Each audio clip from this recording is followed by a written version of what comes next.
السلام علیکم ورحمۃ اللہ وبرکاتہ۔ اے میرے صحابی، سورہ اخلاص کی محبت تجھے جنت میں لے جائے گی۔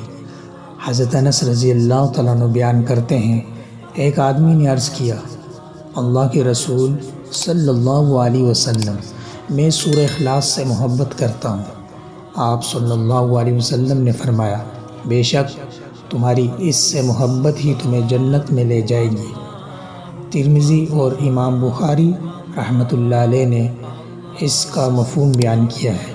وعن انس قال ان رجلا قال یا رسول اللہ انی احب هذه السورة قل هو اللہ احد قال ان حبك ایاها ادخلك الجنہ۔ الذي نزل الفرقان على عبده ليكون للعالمين نذيرا۔